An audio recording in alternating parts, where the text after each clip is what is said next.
दोस्तों नमस्कार। मैं अक्षय कुमार अंजनी अपने एक अंजनी यूट्यूब चैनल में आपका स्वागत करता हूं। आज अपने चैनल ने 200 सब्सक्राइबर का आंकड़ा पार कर लिया है। इसके लिए आप सबों को हार्दिक बधाई और धन्यवाद। आपके सहयोग से ही यह संभव हो सका है। हमारा अगला टारगेट 300 सब्सक्राइबर का है। उम्मीद करते हैं कि अपना चैनल जल्द ही इसे भी पूरा कर लेगा। आज प्राचीन भारतीय इतिहास की श्रृंखला को आगे बढ़ाते हुए आज हम आपके सामने एक वीडियो लेकर उपस्थित हुए हैं, जिसमें हम मौर्य काल के अंतर्गत पुरातात्विक स्रोतों के बारे में चर्चा करेंगे। यह कोर्स यूनिवर्सिटी और बोर्ड एग्जाम के साथ साथ खास तौर से प्रतियोगिता परीक्षाओं को ध्यान में रखकर डिजाइन किया गया है, जिससे आपको निश्चित मदद मिलेगी। तो कृपया इस वीडियो के अंत तक बने रहें और इसे ज़्यादा से ज़्यादा लाइक और शेयर करें। अगर अब तक आपने इस चैनल को सब्सक्राइब नहीं किया है तो इसे तुरंत कर लें और बगल में लगे बेल आइकन को भी दबा दें, क्योंकि मैं जैसे ही कोई वीडियो अपलोड करूं वो तुरंत आप तक पहुंच जाए।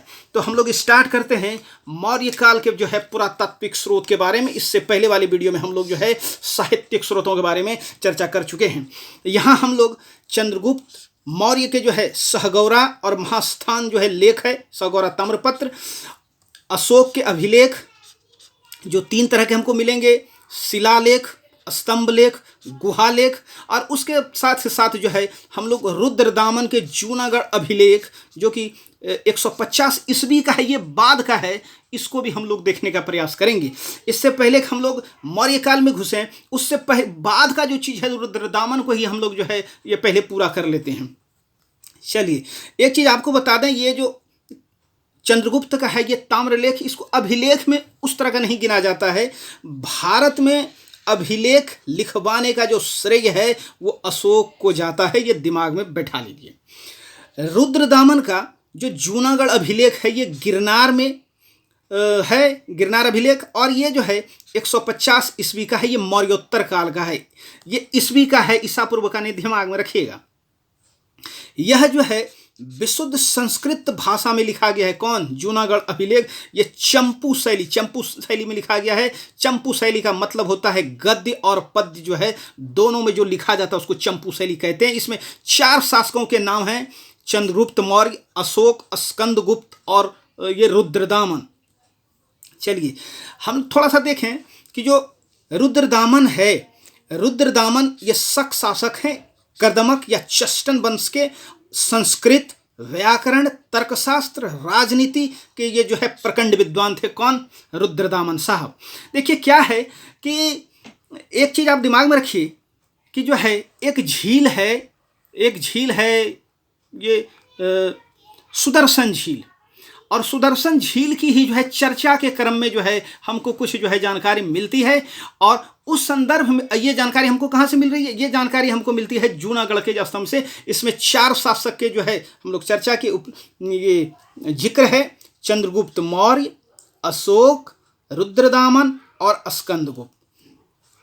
ये एक आप इस तरह से टेबल बना लीजिए, आपको जो है काम करने में आसानी होगी, याद रखने में आसानी, क्योंकि यहाँ से बहुत सवाल पूछे जाते हैं, लगातार पूछे जाते हैं। ये जो है ये जो झील है सुदर्शन झील, ये कहाँ पर पड़ता है? ये सौराष्ट्र क्षेत्र में पड़ता है सुदर्शन झील। चलिए हम लोग देखें कि उस समय जो सौराष्ट्र के राज्यपाल थे चंद्रगुप्त के समय में वो थे पुष्यगुप्त वैश्य, और पुष्यगुप्त वैश्य ने सुदर्शन झील का निर्माण करवाया। ये दिमाग में रख लीजिए कि सुदर्शन झील का निर्माण करवाया गया तो पुष्यगुप्त वैश्य के द्वारा, जो चंद्रगुप्त मौर्य का जो है राज्यपाल था सौराष्ट्र क्षेत्र में।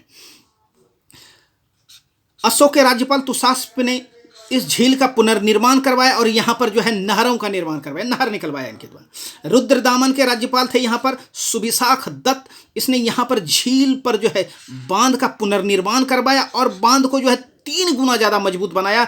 और जो ध्यान देने वाली बात है वो कि जनता पर बिना किसी अतिरिक्त कर को लगाए हुए जो है रुद्रदामन के समय में सुविशाख दत्त के द्वारा जो है ये कार्य किया गया था। उसके बाद स्कंदगुप्त का राज्यपाल रहता है यहाँ पर जो है पर्णदत्त, लेकिन पर्णदत्त का पुत्र रहता है चक्रपालित, और चक्रपालित जो यहाँ के नगराध्यक्ष रहते हैं उसी के द्वारा, चक्रपालित के द्वारा पर यहाँ पर क्या किया जाता है, इस बांध का जो है पुनर्निर्माण करवाया जाता है और इसकी सीमाओं को जो है पक्का करवाया जाता है। साथ ही साथ यहाँ पर विष्णु की मूर्ति स्थापित की जाती है। तो आप जो है इस चीज़ को याद रखेंगे, यहाँ से लगातार सवाल पूछे जाते हैं। थोड़ा सा हम लोग देखें कि सुदर्शन झील की स्थिति देखें और इसको संक्षेप में समझने का प्रयास करते हैं हम लोग। यहाँ पर सुदर्शन झील जो है ये 2 जो है पहाड़ी है, एक है उर्जियत और एक जो है रेवतक पहाड़ी है, ये पर्वत है।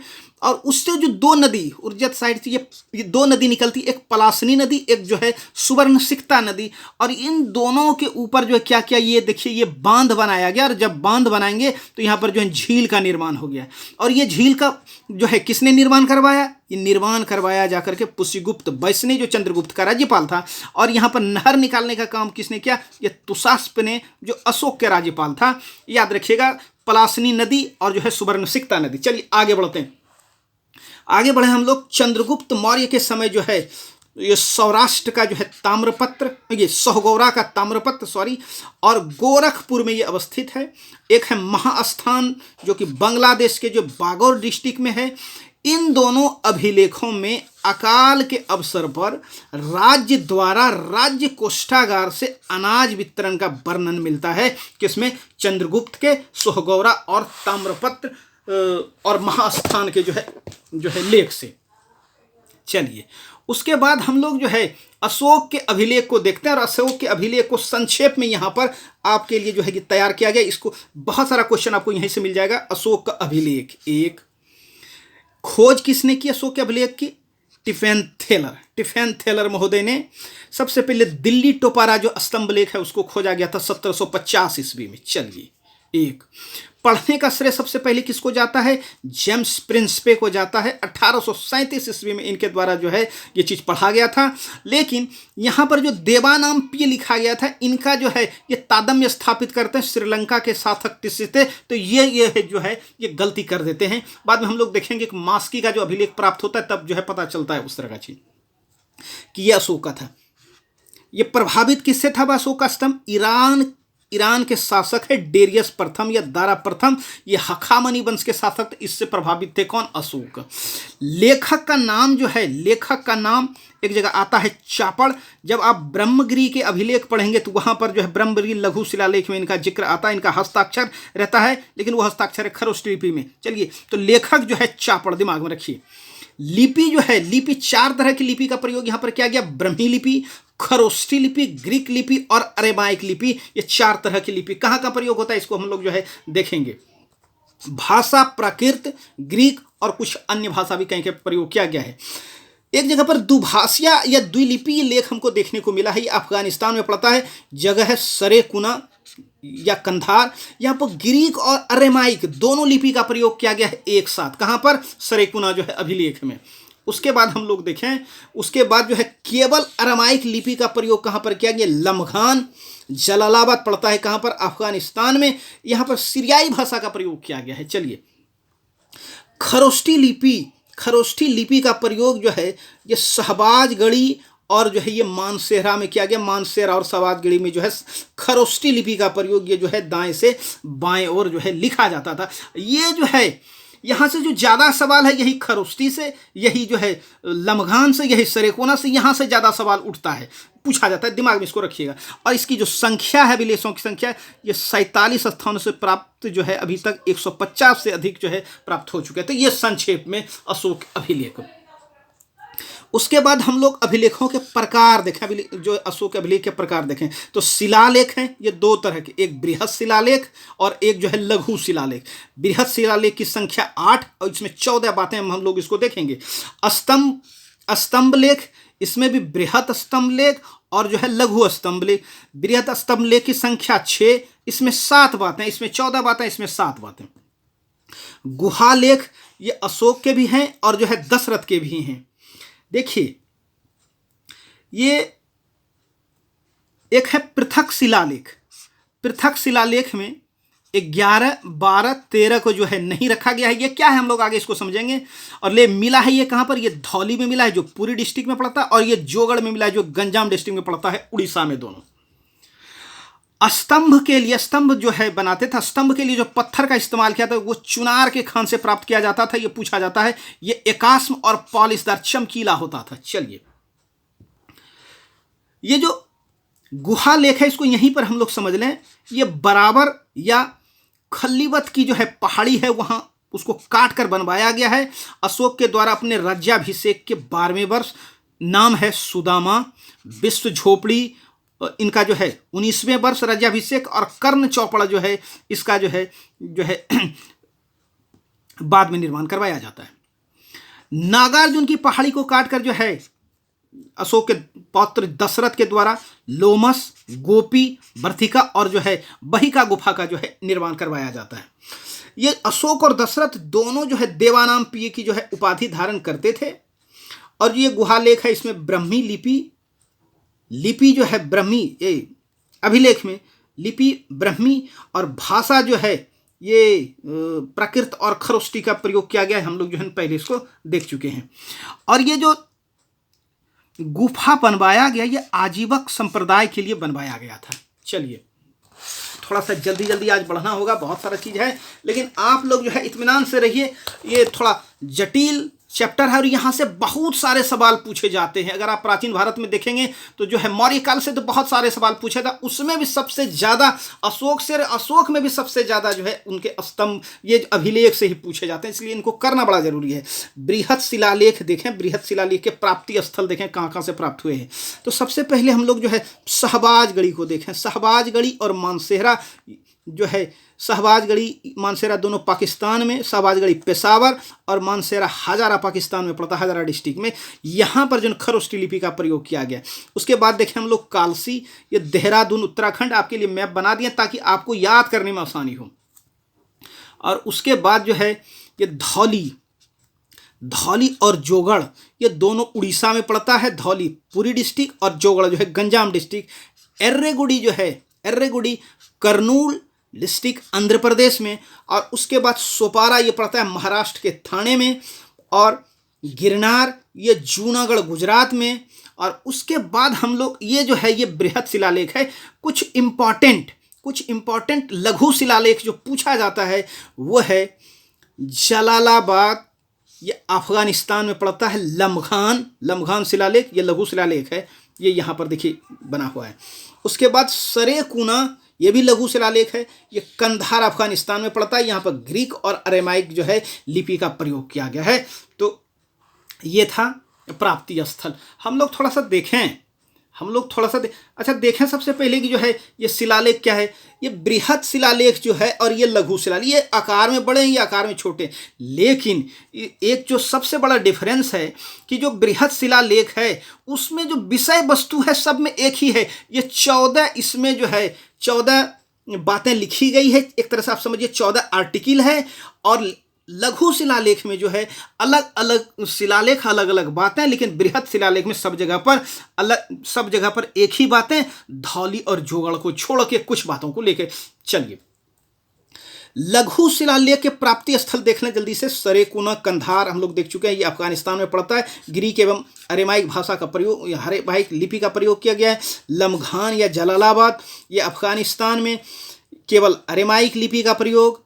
सीरियाई भाषा ये जो है रेमिरेटू नामक जो है अधिकारी को समर्पित है। कौन सा जो है ये लमघान लघु शिलालेख। यहाँ के लोग अशोक के धम्म नीति से ये इन दोनों जगह पर प्रभावित होकर यहाँ के लोगों ने शिकार करना एवं मछली पकड़ना जो है वो छोड़ दिया था। उसके अलावा हम लोग देखें नेत्तूर, उडैगोलन, ब्रह्मगिरी, सिद्धपुर, जटिंग रामेश्वर, गोबी मठ और पालकी गुंडू ये जो है कर्नाटक में पड़ता है। मास्की, राजुल, मंडीगिरी, एर्रेगुडी में बृहत शिलालेख और जो है लघु शिलालेख दोनों। मास्की रायचूर जिले में और एर्रेगुडी कर्नूल ये पड़ता है आंध्र प्रदेश में। उस तीसरे से गुर्जरा, रूपनाथ, सारोमारो ये पड़ता है मध्य प्रदेश में। और गुर्जरा जो है दतिया डिस्ट्रिक्ट में, याद रखिएगा। भबरू बैराट जयपुर राजस्थान में। अहरौरा, मिर्जापुर उत्तर प्रदेश और सहसराम ये बिहार में पड़ता है। जो विषय वस्तु जो लघु शिलालेख सब की विषय वस्तु जो अलग अलग है। चलिए हम लोग जो है बृहत शिलालेख की जो है विषय वस्तु देखें। यहाँ से बहुत सारे सवाल पूछे जाते हैं लगातार प्रतियोगिता परीक्षा में, बहुत सारे सवाल। चलिए बृहत शिलालेख इसके जो है विषय वस्तु, तो जो प्रथम शिलालेख ये आर्टिकल जैसे हम लोग बोले ये प्रथम में जो है पशु बलि की निंदा की गई है। साथ ही साथ इसमें कहा गया जो है मेरे से पहले अशोक ये घोषणा करता है कि हमारे जो पूर्वज थे वो सैकड़ों जीव जंतु जो है मारते थे, हमारे समय में सिर्फ 2 मोर और 1 हिरन जो है मारे जाते हैं, भविष्य में उसको भी बंद कर दिया जाएगा। ये प्रथम शिलालेख। द्वितीय शिलालेख में कहा गया कि जो मनुष्य एवं पशुओं के लिए जो है मुक्त में औषधालय का जो है वर्णन हमको देखने को मिलता है। साथ ही साथ यहाँ पर राज्य एवं पड़ोसी राज्य दोनों के लिए ये जो है औषधालय की व्यवस्था है। इसका मतलब यहां पर पड़ोसी राज्य का जो है वर्णन है। और फिर 13 में हम लोग उसको देखेंगे। तृतीय जो शिलालेख है, तृतीय आर्टिकल है, इसमें राज्य की अधिकारी, युक्त, राजुक और प्रादेशिक कई बार पूछा गया है कि अशोक ने अपने शिलालेख में किन किन अधिकारियों का वर्णन किया है। तो यही युक्त, राजुक और प्रादेशिक, ये कनिष्ठ से वरिष्ठ क्रम में ये 12वें वर्ष जो इनकी नियुक्ति की गई और इनसे कहा गया कि हर 5वें वर्ष राज्य का जो है दौरा करेंगे और जनता को जो है धम्म की बातें जो बताएंगे। चलिए, उसके बाद जो है ये चौथा जो है शिलालेख है, इसमें भैरी घोष के स्थान पर धम्म घोष की जो है घोषणा की जाती है। मतलब युद्ध घोष की जगह पर जो धम्म घोष की घोषणा की जाती है चौथे जो है शिलालेख में। 5वें शिलालेख में धम्म महामात्र की नियुक्ति की जाती है। 14वें वर्ष धर्म के जो है प्रचार प्रसार के लिए धम्म महामात्र की नियुक्ति। 6ठे शिलालेख में यह चीज कहा जाता है कि मैं जहां भी रहूं प्रतिवेदक या गुप्तचर प्रजा की भलाई के लिए मुझको सूचना दे सकते हैं, चाहे मैं रसोई में रहूं, उद्यान में रहूं, अंतपुर में, कहीं भी मैं रहूं, हमको जो हमारे गुप्तचर क्या करेंगे, राज्य की भलाई से अगर बात है तो वो हमको सूचना देंगे। इसी में आत्मनियंत्रण की जो है बात की जाती है। 7वां और 8वां शिलालेख ये जो अशोक की तीर्थ यात्रा का जो है वर्णन करते, हम लोग आगे चल के देखेंगे कि उनके द्वारा जो है किस क्रम में तीर्थ यात्रा जो है की जाती है। 9वें शिलालेख में सच्ची भेंट और सच्चे शिष्टाचार की बात कही गई। इसमें बोला है कि जो त्यौहार है इधर फालतू खर्च करने की जगह पर अच्छे अच्छे काम कीजिए, ये बात बताई गई 9वें जो है शिलालेख में। 10वें शिलालेख में राजा तथा उच्च अधिकारी को हमेशा प्रजा की जो है भलाई के लिए सतर्क रहना चाहिए, ये कहा जाता है 10वें शिलालेख में। और 11वें शिलालेख में जो है धम्म की व्याख्या की जाती है। 12वें शिलालेख बहुत इंपॉर्टेंट, धार्मिक सहिष्णुता की बात कई बार पूछा गया है, ये की गई है। और सभी प्रकार के विचारों की जो को सम्मान करने की बात। साथ ही साथ यहाँ पर स्त्री महामात्र, स्त्री धम्म महामात्र की नियुक्ति 12वें शिलालेख में की गई है। देखिए, हम लोग देखिए 5वें शिलालेख में धम्म महामात्र ये पुरुष थे, और स्त्री धम्म महामात्र की अगर नियुक्ति करेंगे या स्त्री महामात्र की नियुक्ति की अगर बात करेंगे वो 12वें शिलालेख में। 13वें शिलालेख, इसमें कलिंग युद्ध मोस्ट इंपॉर्टेंट, और साथ ही साथ इसके साथ 5 जो है यवन राज्य और अन्य जो है पड़ोसी राज्यों का जो है वर्णन है। यहां से सवाल खूब पूछा जाता है, हम लोग आगे इसको देखेंगे कि जो है कौन कौन से राज्य। और 14वां जो शिलालेख है और अंतिम, इसमें कहा गया है जनता को धार्मिक जीवन जीने के लिए जो है प्रेरित किया गया। और इसमें अशोक यह भी कहते हैं कि अगर मैंने गलती की तो मुझे मेरे गलतियों के लिए जो है क्या करें, क्षमा करें, माफ करें। चलिए आगे देखें। आगे जो है हम लोग अगर देखें तो जो अभिलेखों में अशोक को जो है देवानाम पिय या देवानाम पियदस्सी कहा गया है। अशोक नाम का जिक्र प्राय नहीं हुआ है। कहाँ होता है उसको हम लोग देखेंगे आगे। ये जो देवानाम पिय और देवानाम पिय जो है ये उपाधि धारण करने की जो शैली है ये कहीं ना कहीं डेरियस प्रथम से प्रभावित है, जो ईरान के हखामनी वंश के शासक थे। चलिए, साथ ही साथ देवानाम पिय और देवानाम पियदर्शी जो है ये यह भी दर्शाता है कि अशोक जो बौद्ध होते हुए भी हिंदू धर्म में इनकी आस्था थी, इसका भी प्रमाण है ये दोनों उपाधि। सर्वप्रथम मास्की में अशोक का व्यक्तिगत नाम अशोक मिलता है। ये 1915 में जो है इसको जो है पढ़ा गया। अशोक के और अभिलेख जहां पर उनके व्यक्तिगत नाम मिलते हैं वो है मास्की, गुर्जरा, नेत्तूर और उदयगोलन। देखिए, आपको बहुत जगह पर किताबों में मास्की और गुर्जरा तो दिख जाएगा, नेत्तूर और उदयगोलन नहीं दिखेगा। आपको ये चारों याद रखना है, पूछा जाता है, प्राप्त होता है। मास्की के जो अभिलेख है इसमें अशोक को जो है बुद्ध शाक्य कहा गया है। इसमें पियदस्सी की तुलना अशोक से की गई है। इससे पहले श्रीलंका के शासक तिस समझा जाता था, कहीं ना कहीं उसी का तो ये चीज़ नहीं है, लेकिन इससे मिलने के बाद ये पता चल गया कि ये जो अभिलेख है किसके हैं, वो अशोक के ही अभिलेख हैं। भब्रू बैराट में जो है ये जो अभिलेख है यहाँ पर अशोक खुद कहता है कि जो है खुद को मगध सम्राट जो है कहता है, और स्थिति क्लियर हो गई। इसमें बुद्ध, धम्म एवं संघ की बात की गई, मतलब त्रिरत्न की चर्चा कहाँ पर दिखाई पड़ती है? ये भब्रू और बैराट के जो है शिलालेख हैं। यह अभिलेख पुरोहितों को समर्पित है, ध्यान में रखिए। अशोक के बौद्ध होने का सबसे बड़ा प्रमाण भब्रू और बैराट अभिलेख। चलिए, इसकी खोज किनके द्वारा की गई थी भब्रू अभिलेख की? तो कनिंघम महोदय के द्वारा, और वर्तमान समय में ये जो है कलकत्ता संग्रहालय में इसको जो है रखा गया है। ब्रह्मगिरी का जो शिलालेख है, इसमें इसाला नामक नगर का जो है चर्चा है, और इसी क्रम में जो है अभिलेखों के लेखक के रूप में चापड़ का जिक्र आता है। उनका एक जगह पर सिग्नेचर है वो, लेकिन सिग्नेचर किसमें है? वो जो है खरोष्ठी लिपि में है। चलिए, प्रथम पृथक शिलालेख जो कि धौली में है, धौली का ताद्यम तोसली से स्थापित किया जाता है। इसमें घोषणा किया गया है पृथक शिलालेख में प्रथम जो पृथक शिलालेख जो भी है उसमें 11, 12 और 13 आर्टिकल हम लोगों ने जो देखा वो यहाँ पर उसमें उपलब्ध नहीं है। 11, 12 और 13 में शिलालेख उसमें नहीं है। प्रथम पृथक शिलालेख में अशोक ये घोषणा करता है कि सभी मनुष्य मेरे बच्चे हैं। जो है ये किनके द्वारा? ये अशोक के द्वारा कहा गया। इसी में सीमांत जातियों की भलाई के लिए जो है अंत महामात्य की जो है चर्चा है। किसमें? प्रथम पृथक शिलालेख में।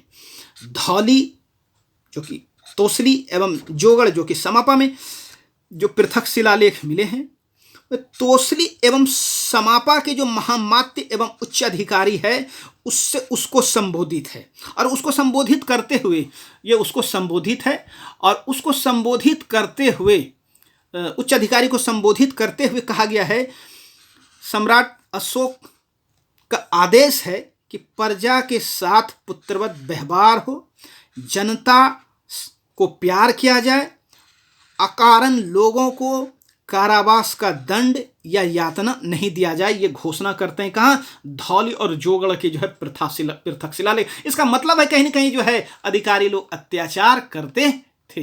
चलिए, हम लोग जिस चीज की चर्चा की, जो 13वां शिलालेख है, 13वां शिलालेख में 5 यवन राज्यों का वर्णन है और साथ ही साथ पड़ोसी राज्यों का, और इसमें जो है कुछ जनजातियों का भी उल्लेख है। उसको देखने का प्रयास करते हैं कौन कौन से वो यवन राज थे, कौन पड़ोसी राज्य और कौन कौन सी जनजाति। तो सबसे पहले हम लोग देख लें, ये राज्य है, ये शासक है जो कि अभिलेखों में वर्णित है, लेकिन वास्तव में उनका नाम ये था। हम लोग देखते हैं उसको।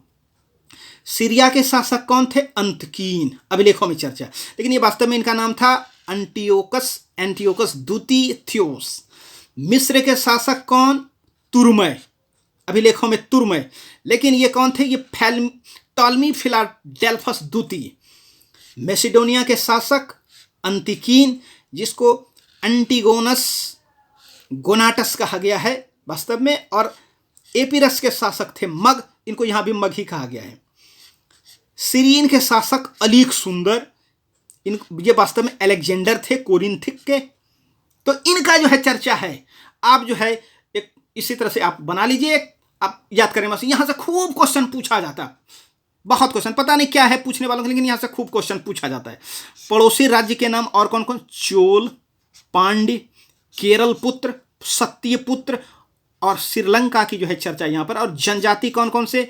आटविक, चौण, कंबोज, मूर्तिब, सबर, आंध्र, पुलिंद, इन जनजातियों का वर्णन है। कलिंग युद्ध जो है इसके तहत जो है 13वें शिलालेख में कलिंग युद्ध का वर्णन नहीं है। कलिंग युद्ध ये 261 ईसा पूर्व में अशोक के राज्याभिषेक, ये कलिंग के विरुद्ध, उड़ीसा के विरुद्ध राज्याभिषेक के 8वें वर्ष, इसमें 1 लाख लोग मारे गए और 1.5 लाख लोग जो है वो बंदी बना लिए, इसकी चर्चा है। चलिए, हम लोग थोड़ा सा जल्दी से जो है, अब और ज़्यादा नहीं और मुश्किल से आपका जो है 4 से 5 मिनट का समय लेंगे। चलिए आगे बढ़ते हैं। हम लोग स्तंभ लेख को देखें तो स्तंभ लेख 2 प्रकार थे, एक बृहत स्तंभ लेख और एक लघु स्तंभ लेख। स्तंभ लेख में जो है इसकी संख्या जो है कुल 6 है और इसमें 7 बातें बताई गई। और स्तंभ लेख की जो लिपि है वो ब्रह्मी है और जो भाषा है वो जो है प्राकृत है। देखिए एक चीज़ है, जितने भी स्तंभ लेख हैं उस सभी में ब्रह्मी लिपि और प्राकृत भाषा का प्रयोग किया गया है, जबकि शिलालेख में जो है 4 तरह की लिपि का प्रयोग किया गया है। एक चीज़ और आपको बता दें, जितने भी जो है ये शिलालेख हैं जो भारतीय क्षेत्र में हैं, अभी के हिसाब से जो भारतीय क्षेत्र देखेंगे वहां पर सिर्फ और सिर्फ जो है ब्रह्मी लिपि का प्रयोग किया गया है। पाकिस्तान वाले में खरोष्ठी और अफगानिस्तान वाले में जो है ये ग्रीक और अरेमाइक लिपि का प्रयोग किया। इसको दिमाग में आप रखिएगा। तो स्तंभ लेख में लिपि ब्रह्मी और भाषा प्राकृत। सबसे पहले है दिल्ली टोपारा। ये अंबाला में था, अंबाला के हरियाणा में। फिरोज शाह तुगलक ने इसको उठा के जो है दिल्ली लाया। ये खूब पूछा जाता है, दिल्ली मंगवाया।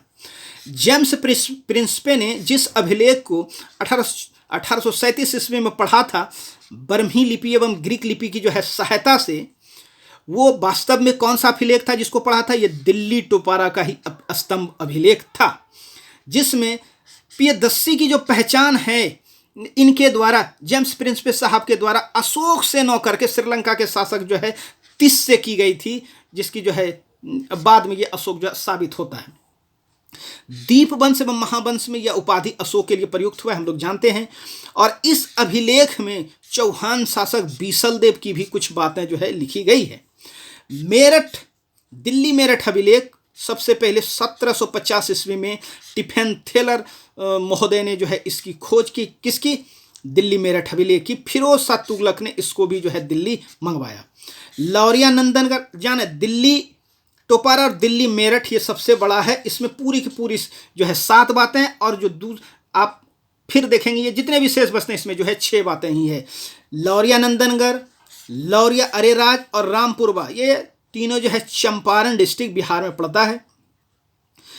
लौरिया नंदनगढ़ के शीर्ष पर जो है मोर का चित्र बना हुआ है, मोर जो है आकृति बनी हुई है।